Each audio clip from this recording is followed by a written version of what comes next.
Hello, Katden lovers and Katden followers! Abay, Zian Gasa nagpakawala ng splok patungkol sa Katniel. But before that, if you haven't subscribed yet to my YouTube channel, please don't forget to like, share, and subscribe at i-hit mo na rin ang notification bell for more showbiz updates. Bago tayo of course magpatuloy sa ating updates for today's video, nais ko po munang pasalamatan kayo for always watching and trusting this channel. Thank you so much sa inyong panonood. At ngayong araw, pag-usapan natin ito dahil popular po ito ngayon sa Facebook kasi matapos pong mag-post itong si Mr. Zian Gasa sa kanyang official Facebook page kung saan may caption po ito na sabi niya na nagkabalikan daw ang chismis, nagkabalikan na daw pala ang Katniel. This is not confirmed yet kasi isang source pa lang ang nag-isplok sa akin. How true? Ayan, so dahil dito nagkakagulo po ngayon ang mga Katden fans, mas lalong pinasakit ang puso ng ilang mga Katden dahil po sa mga balita na ikinalat nga ni Mr. Zian Gasa. May mga nagtitiwala kay Zian kasi kung hindi niya talaga kilala si Zian Gasa, siya po ay wala sa Pilipinas. Siya po ay nasa ibang bansa dahil siya po ay may tuturing na scammer. Dahil si Zian po ay pinaghahanap dito sa ating sa Pilipinas, kaya nga po nagpunta ng ibang bansa yan kasi dito kasi sa Pinas may warrant of arrest na siya, so anytime nalalapag siya sa Pilipinas dadamputin na lang siya dahil sa patong-patong na kaso. Ngayon dahil dito is karamihan sa mga ini-isplok niya dito po sa showbiz ay hindi naman talaga 100% sure kasi kung ibabase naman natin dun sa sinabi ni OG na wala daw katotohanan na nagkaayos na itong si Miss Catherine at si Mr. Daniel Padilla dahil nung nag-usap daw di umano sila sa dressing room ay after nun wala na ulit na hindi na ulit nasundan at hindi rin daw di umano totoo na nasa talking stage na itong dalawang ito.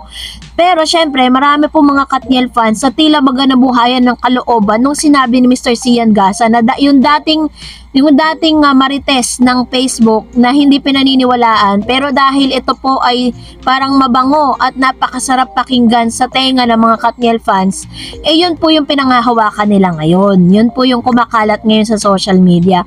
So ang tanong po ng ilang mga Katniel fans, what is my take dito po sa issue na ito, patungkol nga sa mga bagay na ito?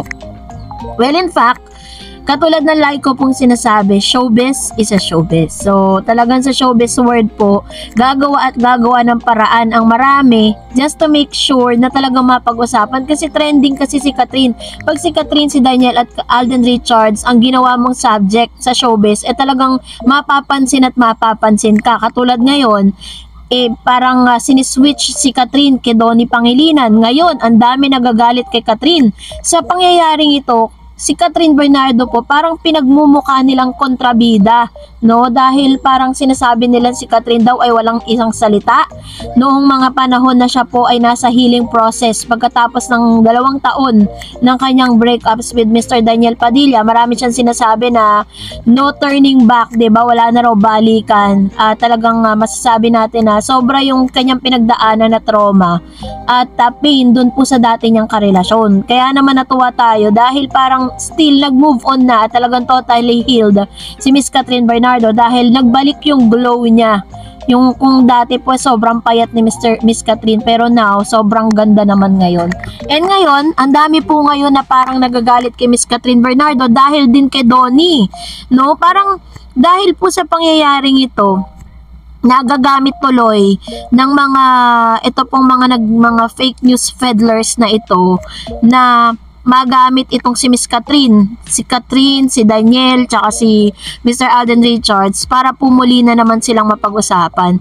And at the same time, kanino ka ba talaga magtitiwala, 'di ba? Dito po sa scammer at may warrant of arrest sa Pilipinas na hindi natin hindi pinagkakatiwalaan ng dito, 'di ba? Dahil ang dami niya ng niloko or doon po sa mga sinabi at sa mga statement na inilabas ni Miss Catherine Bernardo pagkatapos ng hiwalayan nila ni Daniel. So, kayo po ang mag-decide kasi kayo po yung talagang sobrang G na G patungkol po sa isyong ito. So, iiwan ko po sa inyo ang floor.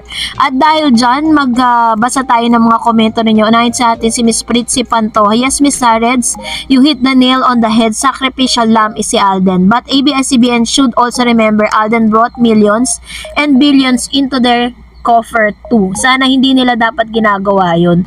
Kat din pa din moving on, praying at sa huli sila pa rin. Praying also for people trying to destroy Alden. Ayan, ito naman yung kanyang komento with regards to this. Which is tama naman, diba? Parang sa issue na sinasabi nila na si Mr. Alden Richards daw is paasa, ginawa nilang sacrificial lamb. Another one, sabi ni Flower Soon, yung si Alden baka totoo ang haka-haka na ang gusto ni Alden lalaki, hindi babae. Kawawa si Kat dito, victim of love. Si Kat, wala tayong magawa. Mag-move on na lang si Kat. Acceptance, the victim of love, broken-hearted. We trust in God, whose person, the right man, He give and comes to you. Kat, go, go, go and enjoy your life. Actually po, hindi lang si Alden Richards dito yung talagang nasisira. Also, si Miss Catherine, lalo na ngayon sa mga lumalabas na balita patungkol kay Mr. Daniel at saka Catherine Bernardo. And sabi ni Miss Benga Azucena, basta for me, naniniwala ko itong Kat din may relasyon na eh. Ibang aura ni Alden at Kat ngayon. Kaya yung mga issue nila, OG at Christy, dead ma sa akin yan. Hanggat walang legit na magsasabing hindi na ang Kat din at makikita natin ibang magiging karelasyon nila, doon pa lang ako maniniwala na wala talagang Kat din, na parang di bagay on cam si Donnie at Kat. Mas bagay si Joshua, isa yan sa perfect tandem on cam. Pag yan binigyan ng project na dalawa, 100% yan kikita yan. Ayan, ito naman yung kanyang komento with regards to this, na isa rin sa mga pinag-iisipan noon kasi na parang ipapartner itong si Mr. Joshua Garcia, dahil sa galing din naman, talagang premyadong aktor din naman talaga na maituturing itong si Joshua dahil sa sobrang galing niya sa mga karakter na pinaportray niya.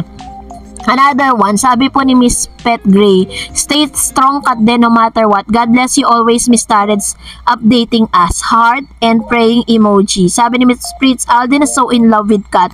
Kat din is still the tandem to beat. Kaya they're trying to destroy Alden and protecting Kat. They cannot put a good man down, which is true, diba? Kahit ano pong gawin po ng mga bashers, you cannot put a good man down dahil mabuting taong isang Alden Richards. At talagang marami rin talaga nagtatanggol kay Alden Richards sa pagkakataong ito. Kaya I don't think so it will happen. Miss Annabel Garde, hello Miss Tareds, di po naman pwede na iset aside lang ang Donbell. Malakas pa rin ang love team na yan. Basta laging panatag at kampante lang tayo sa mga Kat din. Kahit maghiwalay sila ng work at network, but in reality sila talaga. They support each other and love each other. Ganun talaga siguro pag magkaiba ang network. Kaya pray na lang natin na matibay at matatag ang Kat din sa lahat ng intriga at paninira. Kat din forever pa rin. So, ito po yung kanyang komento, which is very true. Sobrang dami rin po ng mga supporters ng Donbell. Hindi natin pwedeng set aside. Sabi ni Ma'am Tita Isparagay, hay nako Miss Tareds, kung walang relasyon sana nagsalita si Alden, kaso di naman sobrang magulang showbiz, kaya panatag lang ang Kat din. Private relationship lang sila. Tuloy lang akong sumusuporta sa mga content mo Miss Tareds. Di na yan sila apektado ang Kat din. God bless to all. Thank you Ma'am Tita Esther Paragay sa inyo pong komento at sa suporta na binibigay po ninyo sa ating channel. Miss Merly Christine Aquino, basta ako hanggat di magsalita si Alden at Kat, wala akong paniniwalaan. Halata na talaga na gusto talaga nila masira ang Kat din, which is true. Diba? Kitang-kita naman natin. So, tignan na lang natin, diba? Kung magkatuluyan man sila, di maganda. Kung talagang sabihin nila na separate ways na sila, so be it, diba? That's it for today. For more videos and updates, please don't forget to like and subscribe, and please don't forget to follow my Facebook page, Dar Eds TV. God bless everyone.